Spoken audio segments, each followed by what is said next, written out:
జై తెలంగాణ, జై తెలంగాణ. అన్ని పిడికిలు లేవాల పరిగిలో జై తెలంగాణ. కేసీఆర్ గారి నాయకత్వం. భోజనం అయిందా లేదా? పాపం సబితకు ఒక్కతే తినలే, అక్క తినలేదు, మనందరం తిన్నాము.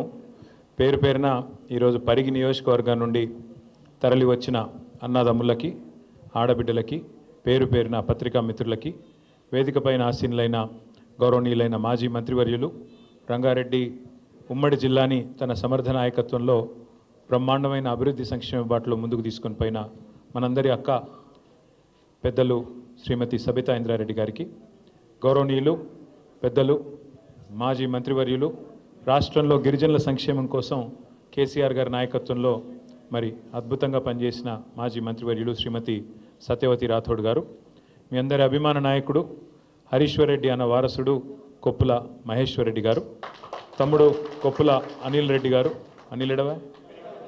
కొప్పుల అనిల్ రెడ్డి గారు, వికారాబాద్ జిల్లా పార్టీ అధ్యక్షులు సోదరులు మాజీ శాసనసభ్యులు డాక్టర్ మెతుకు ఆనంద్ గారు, తమ్ముడు మన విద్యార్థి విభాగం రాష్ట్ర అధ్యక్షుడు, మరి ఎల్లవేళలా విద్యార్థులకు అండగా ఉంటూ వీరోచితంగా పోరాడుతున్న తమ్ముడు మన గెల్లు శ్రీనివాస్ యాదవ్ గారు, సోదరి మనం మన్నించాలి మీ పక్క నియోజకవర్గం కొడంగల్. ఈ కొడంగల్ అంటేనే మరి ఈరోజు ఎప్పటికప్పుడు ప్రతిరోజు నాకు ఎప్పుడప్పుడు ఆశ్చర్యం అనిపిస్తూ ఉంటుంది.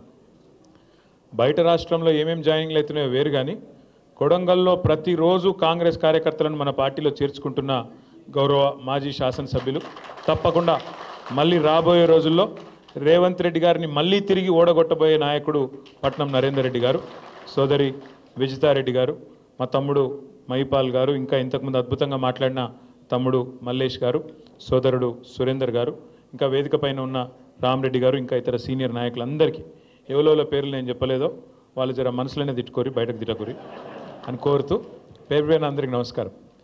ఇలా ఎట్లున్నదంటే పొద్దున ఇక్కడికి వచ్చేటప్పుడు ఒక వీడియో చూసిన నేను. పార్టీ మారిండ్రు, కొంతమంది మన ఎమ్మెల్యేలు మన పార్టీలో గెలిచిన కొంతమంది పోయినరు. పోయినాక సరే పోయిన వాళ్ళు పోయినామని చెప్పుకోవాలి కదా, ఏ పార్టీలు ఉన్నావా అంటే ఈ పార్టీలు ఉన్నాయని చెప్పుకోవాలి. ఇక్కడికి వస్తుంటే ఆ వీడియో చూసిన విలేకరు అడుగుతాడు, ఏ పార్టీలు ఉన్నావు సార్ నువ్వు అంటే, ఏ పార్టీలు ఉండాలనో గా పార్టీలనే ఉన్నా.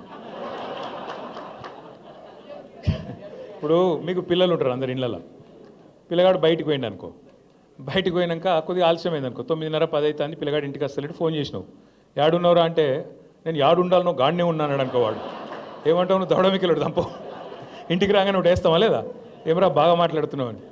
ఈ అతి తెలివితేటలు ఇలా చూస్తున్నాం, కొత్త కొత్త విచిత్రమైన 20 నెలల్లో విచిత్రమైన అనుభవాలు. ఇప్పుడు రాష్ట్రంలో 10 ఏళ్ళ బుడ్డ పొలగాన్ని పట్టుకొని అడిగినా, తమ్మి కాలే యాదయ్య ఇవాళ ఏ పార్టీలో ఉన్నాడంటే ఏం చెప్తారు, కాంగ్రెస్ అని చెప్తారు. కానీ స్పీకర్కి అర్థమవుతలేదు, మీ వికారాబాద్ ఎమ్మెల్యే గారికి మాత్రం ఆయన ఏ పార్టీలో ఉన్నాడో శోధించి పరిశోధించి మళ్ళీ ఎంక్వైరీ పెట్టి చెప్తారట. ఇంకా విచిత్రం నేను చూస్తూ ఉన్నా, అంటే రేవంత్ రెడ్డి గారి పరిపాలన వచ్చినాక, కాంగ్రెస్ పరిపాలన వచ్చినాక అనుభవాలు ఎంత తమాషాగా ఉన్నాయంటే, పాపం ఆ ఎమ్మెల్యేల పరిస్థితి 10 మంది పోయిన వాళ్ళు ఎట్లా తయారైందంటే, అయ్యా మీరు ఏ పార్టీలో ఉన్నారంటే సుప్రీంకోర్టులోనేమో మేము బీఆర్ఎస్లోనే ఉన్నాం, కేసీఆర్ నాయకత్వంలో ఉన్నామని అక్కడ రాస్తాను. మరి నువ్వు కండువా కప్పుకున్నావు కదా అంటే, ఏ దేవుని కండువా, అది కాంగ్రెస్ కండువా కాదు, ముఖ్యమంత్రి గారు బాగా దేవుడు అంటే ప్రేమ, అందుకే మాకు దేవుని కండువా కప్పిండు. ఇట్లా విచిత్రమైన ఒక పరిస్థితి గత 20 నెలలుగా హైదరాబాద్కి వెళ్ళి మొదలు పెడితే కింద ఉండే ఒక చిన్న పల్లెటూరు దాకా అదే పరిస్థితి కనబడుతూ ఉన్నది. చాలా గమ్మత్తైన పరిస్థితి. ఒక ముఖ్యమంత్రి ఎట్లా ఉండాలో, రాష్ట్రానికి ఎట్లా నాయకత్వం వహించాలో, ఎంత అద్భుతంగా పనిచేయొచ్చో భారతదేశానికి చూపెట్టింది మన నాయకుడు కేసీఆర్ గారు.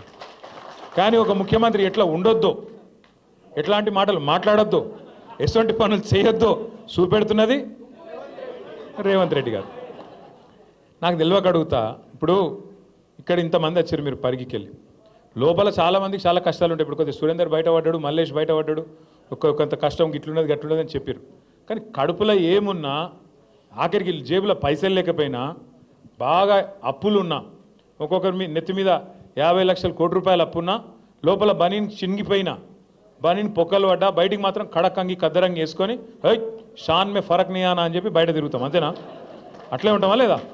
ఎందుకంటే అట్లుంటేనే మళ్ళీ ఎవడన్నా పైసలు ఇచ్చి ఓడిస్తాడు, లేకపోతే ఓడిస్తాడు అప్పు మళ్ళీ ఎవడు ఇయ్యాడు కదా.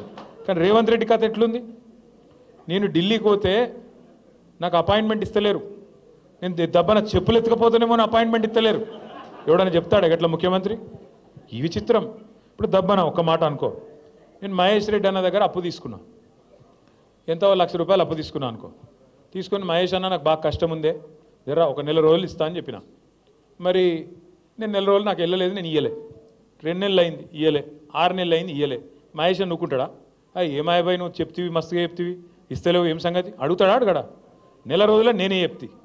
మరి 6 నెలలు అయిపోయా అడిగింది అనుకో, ఇక నేను ఏం చేయాలి? నిజానికైతే నిజాయితీన్నోన్నైతే అరే 1,00,000 వెళ్తలేవే, 50,000 వెళ్తున్నాయి, 50,000 ఇస్తా, ఇంకో 50,000 మళ్ళీ ఇస్తానా, ఇక మిత్తి మాఫ్ చేయరా, దండం పెడతా అని బతిమలు ఆడుకోవాలి. కానీ ఇవాళ రేవంత్ రెడ్డి కథ ఎట్లుంది?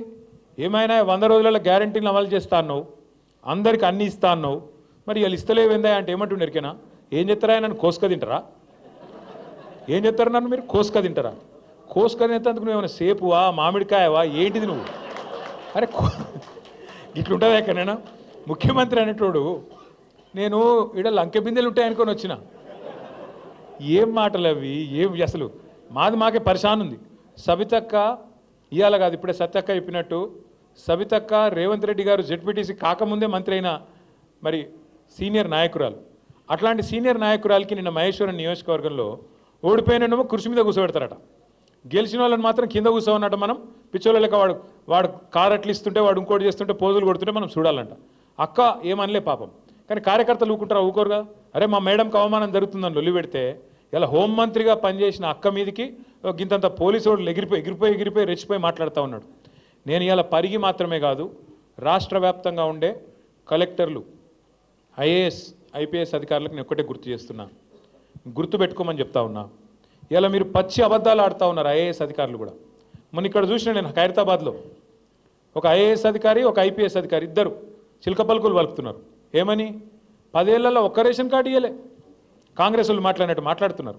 నేను వాళ్ళందరికీ ఒకటే చెప్తా ఉన్నా, ఎక్కువ టైం లేదు, 2-2.5 ఏళ్లలో మళ్ళీ మేమే వస్తున్నాం. ఎవరైతే ఎగిరెగిరి పడుతుండ్రో, ఎవరైతే అతి చేస్తుండ్రో, ఎవరైతే రేవంత్ రెడ్డి కంటే ఎక్స్ట్రాలు చేస్తున్నారో వాళ్ళందరికీ నేను ఒకటే మాట చెప్తున్నా.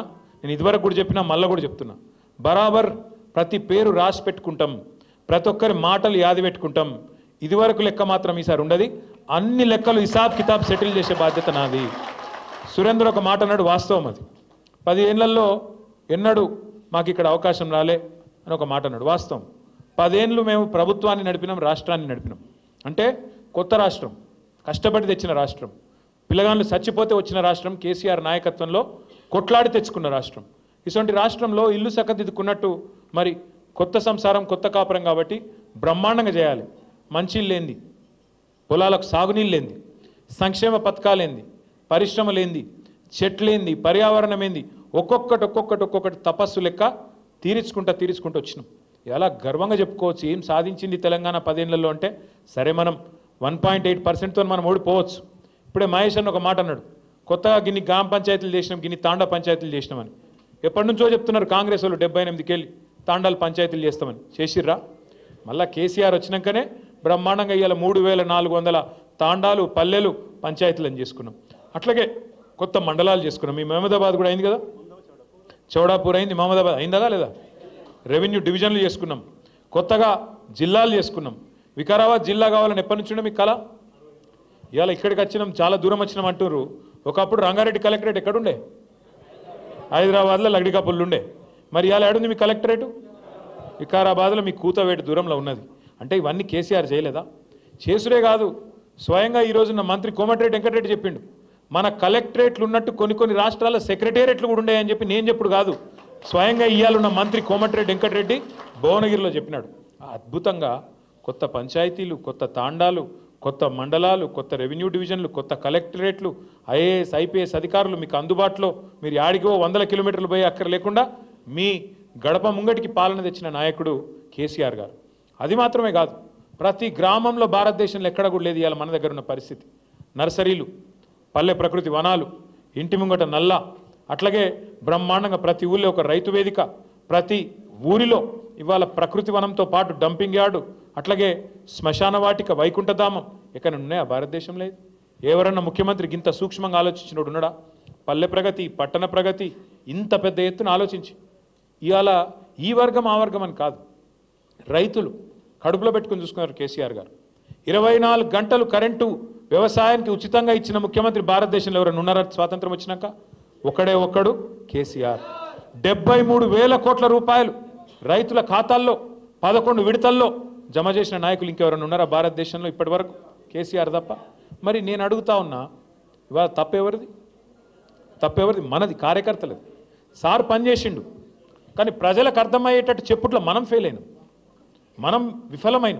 ప్రజలకు మనం చెప్పుకోలే, వికారాబాద్ జిల్లా చేసినామని చెప్పుకోలే, బ్రహ్మాండంగా కొత్త పంచాయతీలు చేసినామని చెప్పుకోలే, తాండాలకు మరి ఇవాళ 6 నుంచి 10% రిజర్వేషన్ గిరిజనులకు పెరిగిందని మనమే చెప్పుకోలే.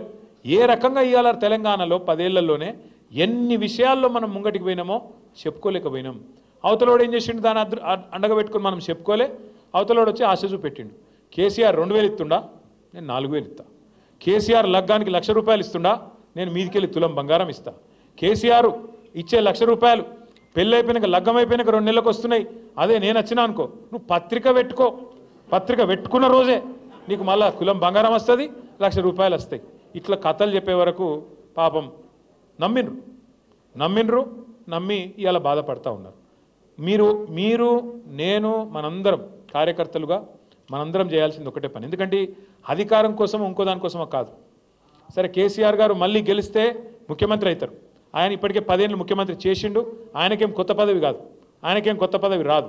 కానీ పాడైపోతున్న తెలంగాణ, కష్టపడి తెచ్చుకున్న తెలంగాణలో ఇలా ఈ దుర్మార్గులు చేస్తున్న నిర్వాకం, ఈ దుర్మార్గుల ప్రవర్తన వల్ల మళ్ళొక్కసారి 10-15 ఏళ్ళు వెనుకకు పోయే పరిస్థితి ఉన్నది. అందుకే మళ్ళీ తెలంగాణను పట్టాలెక్కియాలంటే ఒకటే ఒక్కటి మనం ముంగటున్నది, అది కేసీఆర్ గారి నాయకత్వమే తప్ప ఇంకోటి కానే కాదు. అందుకే కార్యకర్తలుగా మీరు నేను అందరం కలిసి పనిచేద్దాం. ఏమేం పాడైపోయింది అని మీరు అడగచ్చు. ఒక్కటే మాట నేను అడుగుతా ఉన్నా, మీరు చెప్పండి నాకు. పరిగిలో మీ వికారాబాద్ జిల్లాలో కేసీఆర్ ఉన్నప్పుడు భూముల ధరలు ఎట్లున్నాయి, ఇవాళ ఎట్లున్నాయి? పెరిగినాయా తగ్గినాయా? బాగా పెరిగినాయని మీ దగ్గర? అంటే ముఖ్యమంత్రి నియోజకవర్గం పక్కనే ఉన్నారని బాగా పెరిగినాయా? మీ కొడంగల్ పెరిగినాయా బాగా? ఒక్క పరిగి కొడంగల్ కాదు, రాష్ట్రంలో ఎక్కడ కూడా ఇలా ఏ ఒక్క మనిషి కూడా సంతోషంగా లేడు. మీరు రైతుల కాడికి పోండి, రైతులు చెప్తున్నారు, ఖుల్లా చెప్తున్నారు, అన్న మోసం జరిగిపోయింది, తినే పల్లెంలో అన్నంలో మన్ను పోసుకున్నట్టు అయిపోయింది, మంచిగుంటిమి, రైతు బంధు వస్తుండే, రైతు బీమా వస్తుండే, టైంకి ఎరువులు దొరుకుతుండే, విత్తనాలు దొరుకుతుండే, పండించిన పంటకు గిట్టుబాటు ధర ఉంటుండే, పైసలు టైంకి పడుతుండే, మంచిగా పొక్తాగుంటిమి, కళ్ళాల కాడికి వచ్చి వడ్లు కొనుక్కపోదురు. ఇలా ఏం పరిస్థితి వచ్చింది? కొనటోడు లేడు, టైంకి ఎరువులు దొరికాయి. మళ్ళీ ఇప్పుడైతే మల్లేష్ గారు చెప్పినట్టు చెప్పులు లైన్లో చెప్పులు పెట్టుకొని ఇవాళ మళ్ళొక్కసారి ఆధార్ కార్డులు పెట్టి, ఆధార్ కార్డు ఎగిరిపోకుండా దాని మీద బండ పెట్టి ఇంత కథ చేసే పరిస్థితి మళ్ళీ వచ్చింది. ఆనాటి రోజులు తెస్తారంటే నిజంగానే తెచ్చిండన్న వీడు, ఇదివరకు అప్పుడు ఎట్లున్నానో మళ్ళీ గదే రోజు వచ్చింది అని ఇలా రైతులు మొత్తుకుంటా ఉన్నారు. 2 లక్షల రుణమాఫీ అన్నాడు, 2 లక్షల రుణమాఫీ అన్నాడు. ఇక రుణమాఫీ కథ ఇప్పుడే అక్క చెప్పింది, చారాన కోడికి బారాన మసాలా అని, గట్లనే ఉన్నది. 50,000 కోట్ల కాడ మొదలైంది రుణమాఫీ కథ. బ్యాంకులలో నిలిచి మీటింగ్ పెడితే వాళ్ళు చెప్పారు, సార్ మొత్తం నువ్వు చెప్పినట్టు 2 లక్షలు రుణమాఫీ చేయాలంటే 50,000 కోట్లు కావాలని చెప్పారు. 50,000 కోట్లు అంటే ముఖ్యమంత్రి రేవంత్ రెడ్డి గారు మొదలు డైలాగులు కొట్టిడే, చేసేద్దాం, ఎడమ చేత్తో చెప్తా, కుడి చేత్తో చెప్తా అన్నాడు. అన్నంకేమైంది? తెల్లారి వరకు అర్థమైంది, అబ్బో ఇదేదో ఉంది, మనం ఏదో నరికినం ఇష్టం వచ్చినట్టు, కానీ ఇక్కడ అట పరిస్థితి లేదు అనుకొని తెల్లారే 50,000 కోట్లని ఒకరోజు చెప్తారు, తెల్లారే ముఖ్యమంత్రి గారు ఇంకెక్కడో మాట్లాడుకుంటే చెప్పేసిండు, ఏమున్నదా ఒక్క సంవత్సరం కడుపు కట్టుకుంటే 40,000 కోట్లు ఇట్లా వస్తాయి, ఇట్లా వాడేస్తా, రుణమాఫీ చేస్తా అన్నాడు. తెల్లారి వరకే 10,000 కోట్లు మాయం. 40,000 అన్నాడు, పోనీ 40,000 చేస్తాడేమో అనుకున్నాం. మళ్ళీ ఏమైందో క్యాబినెట్లో పెట్టిర్రు, క్యాబినెట్కి వచ్చే వరకు 31,000 కోట్ల రుణమాఫీ అన్నారు, మళ్ళీ 9,000 కోట్లు మాయం. ఆడికెళ్ళి అసెంబ్లీకి వచ్చింది బడ్జెట్లో పెడితే 26,000 కోట్లు, ఇంకో 5,000 కోట్లు మాయం. ఆ 26,000 కోట్లను అదన్ని ఇస్తాడా అనుకుంటే ఆఖరికి మొన్న బట్టి విక్రమార్క గారు మొన్న చెప్తున్నారు, ఎక్కడో బ్యాంకర్లకు ఇంగ్లీష్లో చెప్తున్నాడు, మనకు అర్థం కావద్దని. ఏమని? అరే మేము పైసలు ఇద్దాం అనుకుంటే 12-11,000 కోట్లు కూడా పడలేదా ఇంకా ఈ ఖాతాలల్లా అని. ఏడ మొదలైంది కథ? 50. ఆఖరికి ఇచ్చింది ఎంత? 11-12. అంటే ఎంత? చారానా కోడికి బారానా మసాలా, గట్లున్నది ఇవాళ. అందుకే రైతులు ఇవాళ పిచ్చి కోపం మీద ఉన్నారు. రైతు బీమా లేదు, రైతు బంధు రాదు. కేసీఆర్ ఉన్నప్పుడేమో రైతు బంధు టింగు టింగు అని పడుతుండే, ఇప్పుడు మంచిగా బ్రహ్మాండంగా నాట్లప్పుడు పడుతుండే. రేవంత్ రెడ్డి వచ్చినాక ఓన్లీ ఓట్లప్పుడు మాత్రమే పడుతుంది. పార్లమెంట్కి ఒక తాప, ఇప్పుడు పంచాయతీ ఎలక్షన్ ఉంది కాబట్టి ఇంకోసారి మళ్ళీ 7. కాకపోతే ఇప్పుడు సౌండ్ మారింది, ఇదివరకు టింగు టింగు ఉంటే ఇప్పుడు టకీ టకీ అట, సౌండ్ మార్చిండు రేవంత్ రెడ్డి. టకీ టకీమని మంచిగా పడితే బాగుండు. నాట్లప్పుడు పడాలి, ఓట్లప్పుడు కాదు కదా. నేను మీకు ఇవాళ చెప్తున్నా, రాసి పెట్టుకోండి, యాది పెట్టుకోండి. నేను చెప్తున్నా, కేసీఆర్ గారు ఆనాడు చెప్పిండు, నేను మళ్ళీ ఇవాళ చెప్తున్నా. కేసీఆర్ ఎలక్షన్లో అప్పుడు చెప్పిండు, కాంగ్రెస్ గెలిస్తే రైతు బంధుకు రామ్ రామ్ అవుతుంది అని చెప్పిండు. నేను ఇవాళ చెప్తున్నా, ఈ ఒక్క ఎలక్షన్ల గండం దాటిందంటే రైతు బంధు ఖచ్చితంగా ఎత్తేస్తాడు, ఖచ్చితంగా మనకి ఇయ్యడు, యాది పెట్టుకోండి. కాంగ్రెస్ వాళ్ళు ఆల్రెడీ డిసైడ్ అయ్యిండ్రు, క్యాబినెట్లో చర్చ అయ్యింది. మనం ఎట్లన్నా చెప్పి దీన్ని ఎత్తేయాలి, ఇది ఉంచితే మనం ఉండము. ఎందుకంటే ఎన్నిసార్లు పైసలు వేసినా కేసీఆర్కే పేరెత్తాంది, మనకు పేరు వస్తలేదు. రైతు బంధు అనగానే కేసీఆర్ యాదికి వస్తుండు, మనం యాదికి వస్తలేము. కాబట్టి ఇది పెట్టి లాభం లేదు, తీసేయాలని వాళ్ళు ఆల్రెడీ డిసైడ్ అయ్యిండ్రు. అదొక్కటే కాదు, రైతులు ఒక్కరే కాదు, ఇలా మా ఆడబిడ్డలు నెలకు ఏం చెప్పిండు, 2500 కోడలకు 2500, అత్తకు అరే 4000 రయ్యా, తక్కువ చేస్తారు. అత్తకు 4000, కోడలకు 2500. ఇలా అత్తకు కోడలకు పంచాయతీలు అవుతున్నాయి ఇళ్ళల్లో. మొన్ననే నేను అక్కడ దాని పేరు కోదాడ పోయినా. కోదాడ పోతే మన నాయకుడు ఒక ఆయన ఇంట్లో శుభకార్యం జరిగింది, పెళ్ళి అయిందంటే పోతే అత్త కోడలు కొద్దిగా ఏదో కొట్లాడుకున్నట్టున్నారు, సీరియస్గా ఉన్నారు, మాట్లాడతలేరు. నేను ఫోటో దిగుతందుకు నన్ను దగ్గర రమ్మన్నారు, అటు ఇటు నిలబడ్డా. నేను అత్త కోడలను చూస్తలేదు, కోడలు అత్తలను చూస్తలేదు. నాకు డౌట్ వచ్చింది, ఏదో తేడా ఉంది వ్యవహారం అని అడిగిన అత్తను. ఏందమ్మా ఏదో ఒకళ్ళ కోపంగా ఉన్నావు, ఏం సంగతి అంటే, ఏం తెచ్చింది కోడలు, నెలకు 2500 వస్తుంది అనుకున్నా, ఏం లానే లేదు, కొత్త కోడలు వస్తే అని ఆయమంటుంది. అనగానే కోడలి పిల్ల కూడా బాగా గడుస్తుంది. అత్త నీకు 4000 అన్న, నీకు వచ్చిందా, నువ్వు తెచ్చినవా? నేను అనుకున్నా, వామ్మ రేవంత్ రెడ్డి ఎంత పని చేస్తేవిరా అయ్యా, ముందే ఎంత పని చేస్తేవి, అత్త కోడలకు పంచాయతీలు కూడా పెడుతున్నావు కొత్తగా నీ వల్ల. ఇటువంటి పరిస్థితి అలా ఒక కోదాడలనో ఒక పరిగిలనో కాదు, రాష్ట్రం అంతటా ఉన్నది. మోసం కాని వ్యక్తి, మోసపోని వ్యక్తి ఈరోజు రాష్ట్రంలో ఎవరూ లేరు. నిన్న మీరు చూడొచ్చు, ఢిల్లీకి పోయిండు రేవంత్ రెడ్డి గారు, ఆయన ప్రభుత్వం మొత్తం. ఒక ముఖ్యమంత్రి ఢిల్లీకి పోతే, ఒక నాయకుడు, దమ్మున నాయకుడు ఢిల్లీకి పోతే ఏం చెప్పాలా? బీసీ రిజర్వేషన్ల విషయంలో పోతున్నా, నేను తీసుకునే వస్తా అని చెప్పాలి. కేసీఆర్ ఎట్లా చెప్పిండు, నేను ఆంధ్రప్రదేశ్ నుంచి పోతున్న ఢిల్లీకి, తిరిగి తెలంగాణలోనే కాలు పెడతా అన్నాడా లేదా? తెచ్చిండా లేదా? గది దమ్మున నాయకుడు చేసే పని. మరి రేవంత్ రెడ్డి గారు ఏమన్నారు, నేను చేస్తా, ఇది చేస్తా, అది చేస్తా అని పోయిండు. ఇక ఆడ ఉపన్యాసాలు, వీళ్ళు ఒకరికి మించి ఒకరు మైకులు. ఒక ఆయన ఎమ్మెల్యే సాబ్ మాట్లాడుతుంటే నేను చూస్తూ ఉన్నా, మోడీ గారిని వంగబెట్టి గుద్దుతూనే వస్తాయి రిజర్వేషన్ అని కూడా అంటాడు. ఈ గుద్దుడేంది, తన్నుడేంది, గీ పని గాడబోతారు ఎవడన్నా పోయి. ఇవాళ ఏం సాధించారు మరి? బీసీలకు మీరే చెప్పారు కదా, కామారెడ్డిలో బీసీ డిక్లరేషన్ అని పెట్టి మీరే చెప్తారు 42% రిజర్వేషన్ ఇస్తాం. ఏది ఓన్లీ ఎలక్షన్లలో కాదు, విద్యల, ఉద్యోగాలల్లో, ప్రభుత్వ కాంట్రాక్ట్లల్లో, రాజకీయంలో, 42% రిజర్వేషన్ ఇస్తాను నువ్వే చెప్పినావు. ఆ రోజు నువ్వు చెప్పలే కదా బీసీ డిక్లరేషన్లో, రాహుల్ గాంధీ ప్రధానమంత్రి అయితేనే ఇస్తా అని చెప్పినావు ఆ రోజేమో అందరికీ మీరు ఓట్లు వేయండి బీసీలందరూ, నేను 42% రిజర్వేషన్ ఇస్తా అని చెప్తుంది. అదొక్కటే మాత్రమే కాదు, ఇంకేం చెప్పిండు, బీసీ సబ్ ప్లాన్ తెస్తా, చట్టబద్ధత తెస్తా, ఒక్కొక్క రూపాయి ప్రభుత్వం ఖర్చు పెడితే అలా 42% బీసీలకు పోయేటట్టు చట్టబద్ధత తెస్తా అని చెప్పినావు. చేసినావా మరి? నీ చేతుల పని కదా. సరే రిజర్వేషన్లు అంటే నీ చేతులు లేవనుకుందాం, ఢిల్లీలో చేతులు ఉన్నాయి అనుకుందాం ఒక్క నిమిషానికి. మరి నీ చేతిలో బీసీ సబ్ ప్లాన్ ఉన్నది, సంవత్సరానికి 20,000 కోట్ల బడ్జెట్ పెడతా అన్నాడు బీసీలకు. 2 బడ్జెట్లు అయిపోయినాయి, 2 కలిపి కూడా 20,000 కోట్లు పెట్టలే, ఖర్చు అయితే 10,000 కోట్లు కూడా పెట్టలే. మరి ఏమైనా 1,00,000 కోట్ల బడ్జెట్, 5 ఏళ్లలో 1,00,000 కోట్లు బీసీలకు పెడతానన్న బడ్జెట్ ఏడవైంది? అది నీ చేతుల్లోనే ఉంది కదా, అది పెట్టాడు. 42% కాంట్రాక్టు, 42% కాంట్రాక్టు ఎవరకు? బీసీలకు ఇస్తా అన్నాడు.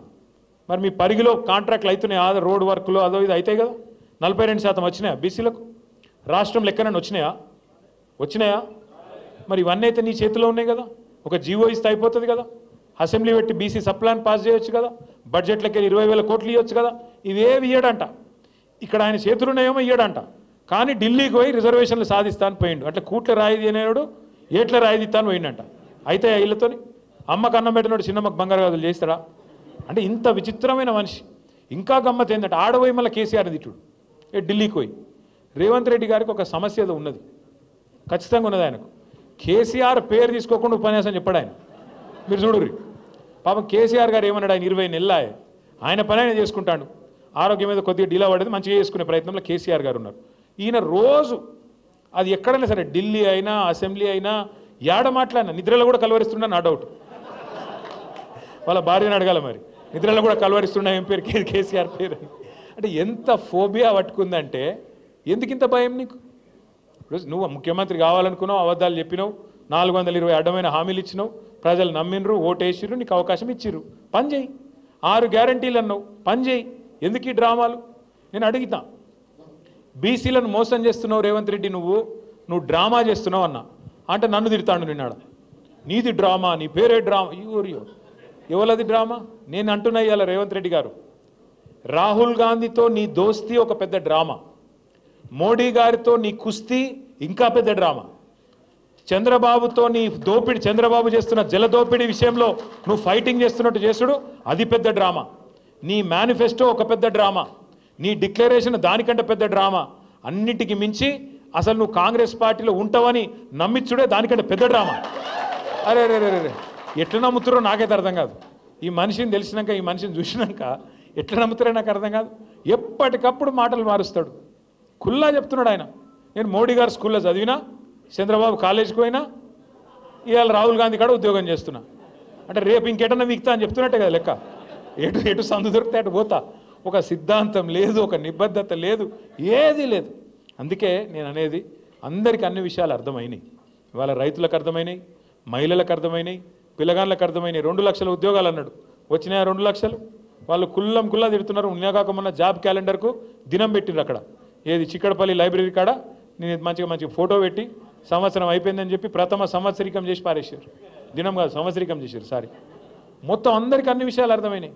కొడంగల్లో సొంత నియోజకవర్గంలో విషయం అర్థమైంది కాబట్టే ఇలా కాంగ్రెస్లో ఎవరు ఉండే ప్రయత్నంలో లేరు. నేను మీ అందరినీ కోరేది ఒకటే, మీ అందరికి చెప్పేది ఒకటి మనసుకి ఎక్కించుకోండి. పెద్దలు ఒకటే చెప్తారు, ఎక్కడ కోల్పోయిన దాన్ని అక్కడనే దేవులాడుకోవాలి, అక్కడనే వెతుక్కోవాలి. ఇవాళ మనం పరిగిలో కోల్పోయినాం. మీరు ఇంకేదో నేల విడిచి సాము చేసి పక్కన కొడంగల్ పోయి యుద్ధాలు చేసేదేం లేదు. మీరు పరిగోళ్ళు, మీరు ఎట్లయితే ఇందాక మహేష్ అన్న చెప్పిండో, మేము 30 ఏళ్ళకి వెళ్ళి మొత్తం జెడ్పీటీసీలు ఎంపీపీలు గెలుస్తున్నామని చెప్పిండు. మీరు ఒక్క పని చేయండి. సురేందర్ బాధపడ్డాడు, మల్లేష్ బాధపడ్డాడు, పోలీసుల జాస్తి ఎక్కువైంది, జులుం ఎక్కువైంది, ట్రాక్టర్లు గుంజుకపోతాండ్రు, జేసీబీలు గుంజుకపోతాండ్రు. నేను మీ అందరికి చిన్న ఉపాయం చెప్తే అది ఫాలో కానీ అంతే. రేపు ఎన్ని మండలాలు ఉన్నాయి నీకు? 7 మండలాలు ఉన్నాయి, ఒక మున్సిపాలిటీ ఉంది మీకు. 7 మండలాలు ఉంటాయి, 7 జెడ్పీటీసీలు ఉంటాయి, 7 ఎంపీపీలు ఉంటాయి. మీరు ఒక పని చేయండి. 7 మండలాల్లో మీరందరూ ఎక్కడోళ్ళు అక్కడ గట్టిగా పనిచేసి 7 జెడ్పీటీసీలు గెలిపిండ్రి, 7 ఎంపీపీలు గెలిపిండ్రి. తెల్లారి నుంచి మహేష్ అన్న చుట్టూ తిరుగుతారు అధికారులు. అన్న మీ గవర్నమెంటే వస్తుంది, దండం పెడతారు, రేపు మళ్ళీ పోస్టింగ్ ఇవ్వాలి నాకు, ఎట్లన్నా చేసి మళ్ళీ సబితక్క దగ్గర తీసుకపో, కేసీఆర్ సార్ దగ్గర తీసుకపో, నాకు మంచి పోస్టింగ్ ఇప్పి, ఈ 2-3 ఏళ్ళు నేనే ఉంటా మీకు మొత్తం మీ కార్యకర్తలను కంటికి రెపలా కాపాడుకుంటా అని మీ చుట్టూ తిరగకపోతే రాజకీయం మొత్తం మీరు వచ్చి నన్ను పట్టుకోండి. మీరు చేయాల్సింది ఏంది? క్యా కర్నా ఆప్ లోగోं को? గట్టిగా గుద్ది గెలవాలి, గెలిపియాలి కాదు, గుద్ది గెలవాలి. ఈ ఎలక్షన్ మీ ఎలక్షన్. మొన్న మహేష్ అన్న కోసం మీరు కష్టపడ్డారు, ఇలా మహేష్ అన్న మీకోసం కాలికి బల్పం కట్టుకొని 7 మండలాలు తిరుగుతాడు. మహేష్ అన్నతో పాటు, సబితక్కతో పాటు మేమందరం కూడా మీకు అండగా నిలబడతాం. మీకు పార్టీ వైపు నుంచి పూర్తి సహాయ సహకారాలు మేము అందిస్తాం. ఇక్కడ 5 ఏళ్ళకు ఒకసారి మీకు వచ్చే మోక గిది. ఇలా వాడు కాంగ్రెస్ వాడు మోసం చేయొచ్చు రిజర్వేషన్లు అని చెప్పి, ఇంకొక రకంగా చేయొచ్చు. నేను మీకు మాటిస్తా ఉన్నా, పరిగిలో తప్పకుండా సామాజిక న్యాయం చేస్తూ, ఎక్కడికక్కడ బలహీన వర్గాలకు పెద్దపీట వేస్తూ, మీకు వాళ్ళు చెప్పే 42% కంటే ఎక్కువ ఇచ్చుకునే బాధ్యత పరిగిలో కానీ ఇంక ఇతర నియోజకవర్గాల్లో కానీ స్థానికంగా మనది అని చెప్పి కూడా నేను విజ్ఞప్తి చేస్తా ఉన్నా. మీరు చేసేది ఒక పని, మీరు దయచేసి నేల విడిచి సాము చేయకండి. చాలామంది మన నాయకులు ఎట్లుంటారంటే, చాలామంది నేను మండల నాయకుడిని, నేను జిల్లా నాయకుడిని, నేను రాష్ట్ర నాయకుడిని కాబట్టి నేను మొత్తం తిరుగుతా అంటారు. మొత్తం తిరుగుతా నడవదు. ముందు ఇంట గెలిచి రచ్చగెలువు. ఫస్ట్ నీ డబ్బా, నీ బూత్ ఏదైతుందో అందులో మెజారిటీ చూపెట్టు. నువ్వు రాష్ట్ర నాయకుడు కావచ్చు కాక, కానీ ఫస్ట్ నీ ఊరు సర్పంచ్, నీ ఎంపీటీస్ గెలిపించుకుంటేనే కదా నీకు కదర్ ఉండేది. నువ్వు అది చేయకుండా నేను మొత్తం దేశం తిరుగుతా, నేను మొత్తం రాష్ట్రం తిరుగుతా, నేను వికారాబాద్ జిల్లా అంతా చుట్టుకొస్తా, ఏమద్దు.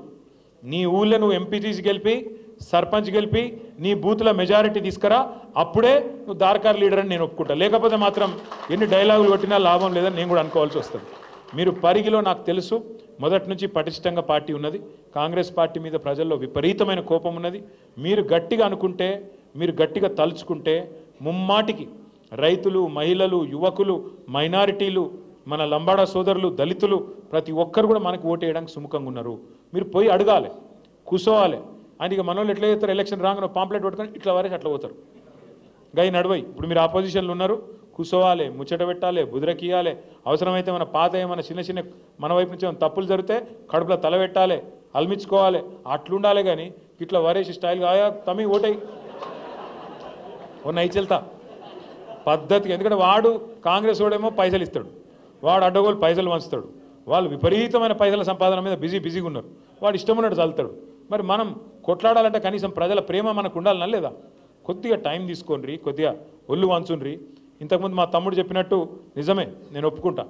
పోయిన 10 ఏళ్లలో మనం పార్టీని పెద్దగా చూడలేదు. నేను సురేందర్కు, మల్లేష్కు వాళ్ళిద్దరు మాట కూడా, వాళ్ళిద్దరి అభిప్రాయం కూడా మొత్తం మీ అందరి అభిప్రాయంగా అనుకుంటా ఉన్నా. వచ్చేసారి ఇట్లుండది, మిమ్మల్ని కంటికి రెప్పలాగా కాపాడుకుంటాం, మిమ్మల్ని ఖచ్చితంగా ఆర్థికంగా బలోపేతం చేస్తాం. వారంలో ఖచ్చితంగా 1 రోజు 2 రోజులో పార్టీ నిర్మాణం మీద కూడా దృష్టి పెట్టి ప్రభుత్వంలోకి వచ్చిన తర్వాత కూడా తప్పకుండా పార్టీని కూడా ఇదే పద్ధతిలో జనరల్ బాడీ మీటింగ్లు రెగ్యులర్గా పెట్టాలి. తెలుగుదేశం లెక్కలు వచ్చినవేంది? ఎందుకంటే తెలుగుదేశం లెక్కలు వచ్చిన అది ఉంటుంది. జనరల్ బాడీ మీటింగ్లు ఉండాలి, రెగ్యులర్గా కలవాలి, రెగ్యులర్గా ముచ్చట పెట్టాలి, డైరీ రాయాలి, ఇవన్నీ ఉంటాయి, అంతేనా? సో అదే పద్ధతుల్లో మనం కూడా పెట్టుకుందాం. ఇక ఎవడెవడో మాట్లాడతాడు తలమాసినోడు, ఒకడు అంటాడు బీఆర్ఎస్ ఉండనే ఉండదు, బీజేపీలో పోతుంది అంటాడు. మనకేం కర్మ, నాకు అర్థం కాదు. తెలంగాణ ఉన్నంత కాలం ఈ గులాబీ కండువా ఉంటుంది, బరాబర్ ఉంటుంది ఖచ్చితంగా.